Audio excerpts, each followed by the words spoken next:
Et si on en parlait, une émission qui donne la parole aux femmes en leur proposant des sujets d'actualité sur les réalités auxquelles elles font face. Et si on en parlait au cœur de l'actualité. Je vous donne rendez-vous sur UJNL TV. Bonjour à toutes et merci de nous retrouver sur UJNL TV avec l'émission Et si on en parlait, qui est particulièrement éducative et constructive, conçue pour répondre tant soit peu à certaines préoccupations au sein de la communauté, tout en apportant des pistes et des solutions à des problématiques concrètes dont font face les hommes en général et les femmes en particulier. Aujourd'hui, nous allons parler d'un sujet qui nous concerne toutes et nous concernera un jour. Il s'agit de la campagne électorale au féminin, échec ou réussite. En République démocratique du Congo, comparativement à la législation de 2018 où nous avons compté 73 femmes élues dans le 26 assemblée provinciale qui malheureusement cela n'a pas été le cas pour celle de 2023 où nous avons remarqué que les taux de représentativité de la femme varient entre 5 et 20%. Et pour certaines, ce taux est nul. Cela a été le cas de provinces du Ma-Indombe, Maniema, Mongala, Sud-Ubangi et Tuapa. En effet, aucune femme n'a été élue députée provinciale. Par conséquent, il s'agit donc d'un recul en termes de représentativité de la femme au niveau des assemblées provinciales. Et pour en parler avec nous, bonjour Madame Mathilde. Bonjour Amina. Vous êtes bibliothécaire d'un jour nouveau, en même temps coordonnatrice nationale du parti politique Ligue pour la République. À un moment donné, nous allons passer en mi-chemin de la campagne que vous avez eu à faire. Merci d'avoir accepté notre invitation. Je vous en prie. Alors, comment est-ce que vous réagissez à ces estimations? Je trouve que les estimations de la campagne électorale de cette année est nulle. Vu que moi, je parlerai particulièrement de ma province et de ma ville. On remarque dans la ville de Goma, il n'y a qu'une seule femme sur toute la ville qui a su briguer un poste. Pour moi, je dirais que c'est un résultat nul parce qu'on devrait avoir au moins 40% de femmes représentées. Et pensez-vous que cela aura un impact dans la gestion de la chose publique? Vraiment, ça sera un impact tellement, vu que beaucoup de femmes subissent beaucoup de femmes subissent les décisions des hommes. Okay. Vu que nous ne sommes pas nombreuses à être dans la chose publique, on aura difficile à s'en sortir. Pensez-vous que ce sont seulement les hommes qui décident de ce que les femmes doivent vivre, pardon? Non, non. En partie, bien sûr, mais d'une part, je dirais que c'est la faute de beaucoup de femmes. Okay. Pourquoi je dis ça? Parce que y a ce slogan au Swahili qui dit que wanamuke hawapendanake. Les femmes ne s'aiment pas entre elles. Et là, on fait partie, c'est la première de causes qui a poussé à ce que beaucoup de femmes ne soient pas élues par d'autres femmes, vu que la grande partie de la population, elle est formée par les femmes. Et autre chose est que j'ai remarqué que le leadership féminin n'est pas vraiment établi au sein de la gente féminine qui occupe le poste directionnel dans le gouvernement. Parce que cette gente féminine ne prépare pas la relève. Il n'y a pas un système de mentorat, il n'y a pas un système de coaching ni de parrainage.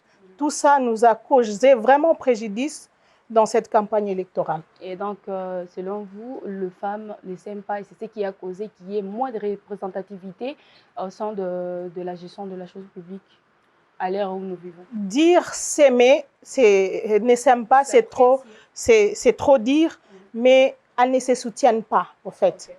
Il faudrait que nous ayons cette attitude de nous soutenir pour arriver à briguer vraiment assez de sièges dans le gouvernement. Nous sommes en train de parler de la campagne électorale au féminin, réussite ou échec. Et là, je vais directement vous poser une autre question.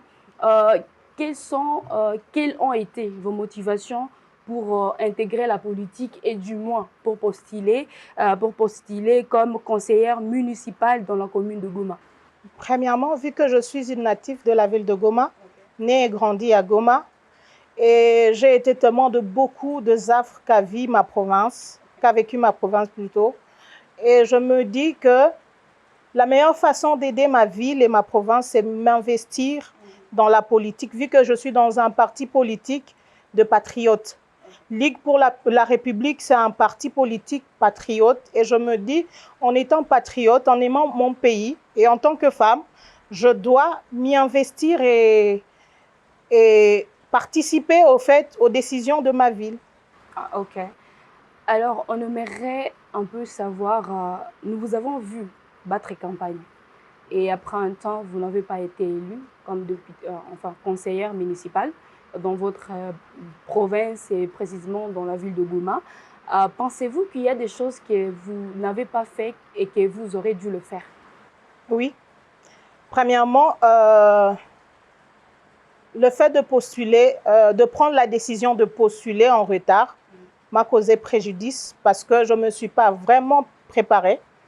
Vu que la campagne électorale demande beaucoup d'argent, beaucoup de stratégies, j'ai pris la chose peut-être à la légère et là, ça m'a causé vraiment un préjudice.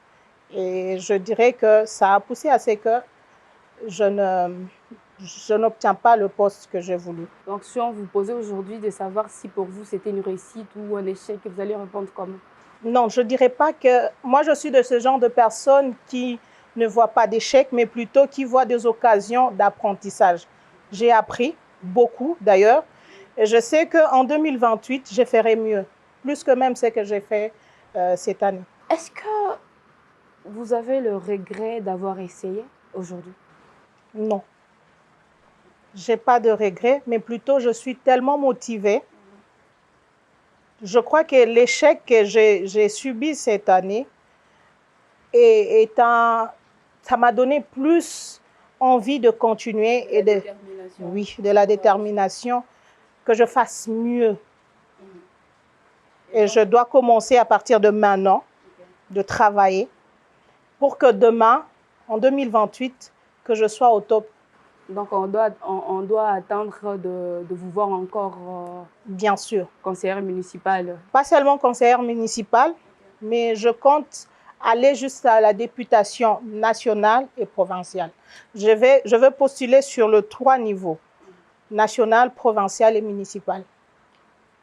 On va sans plus tarder chuter avec notre émission d'aujourd'hui, mais avant de chuter, je vais devoir vous poser une ou deux questions.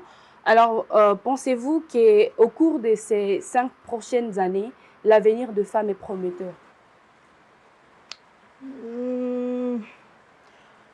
Non, vu que la majeure partie de sièges sont occupés par des hommes. La chose que je voudrais demander aux femmes en passant est que ne croisons pas le bras, que cet échec ne nous limite pas, mais plutôt qu'on essaie un peu de se motiver, que cet échec nous donne goût au combat. On doit lutter, on doit arracher notre parité tant clamée. Parce que si on baisse le bras, ça sera pour les 5 ans ou les 10 années à venir. Demain n'existait pas, le travail c'est aujourd'hui. Pensez-vous qu'il y aurait des choses qu'on pourra changer pour que les femmes s'impliquent davantage dans la gestion de la chose publique? Oui, selon moi, si je peux apporter quelques pistes de solutions, je demanderai à ce que, premièrement, que le gouvernement, pour nous accorder cette parité, qu'ils instaurent, parce que cette loi existe, la cooptation, qui est, prenons l'exemple de la ville de Goma, 4 sièges provinciaux, qui est seulement un seul siège uniquement pour les femmes. C'est seulement ces sièges-là que les femmes peuvent concourir. Là, ça va nous assurer, premièrement, qu'il y aura représentation de la femme au sein du gouvernement provincial. C'est rassurant. Ça, c'est la première piste de solution. La seconde, c'est que je demanderai aux femmes leaders politiques de faire de partis politiques uniquement, qu'elles soient uniquement féminins. Que les femmes puissent être des autorités morales, chose qu'on n'a jamais vue dans beaucoup de partis politiques, quasiment jamais. Et troisièmement, qui est ce système de mentorat, que les femmes fortes acceptent de recueillir de jeunes femmes, de novices dans la politique et apporter et contribuer sur leur formation pour que nous puissions assurer la relève. Parce que ce qui nous tue, nous femmes, est qu'il n'y a pas de relève. En système de mentorat, que le faible, le fort, essaie un peu de relever le faible. Merci beaucoup, Madame Mathilde, d'avoir été avec nous. La vie, c'est une succession de leçons qui doivent être vécues pour être comprises. Merci à vous de nous avoir suivis de partout où vous êtes sur UGNL TV. Surtout, n'oubliez pas de cliquer sur les boutons juste en bas pour ne rien rater. À très vite. Et si on en parlait, une émission qui donne la parole aux femmes en leur proposant des sujets d'actualité sur les réalités auxquelles elles font face. Et si on en parlait au cœur de l'actualité. Je vous donne rendez-vous sur UGNL TV.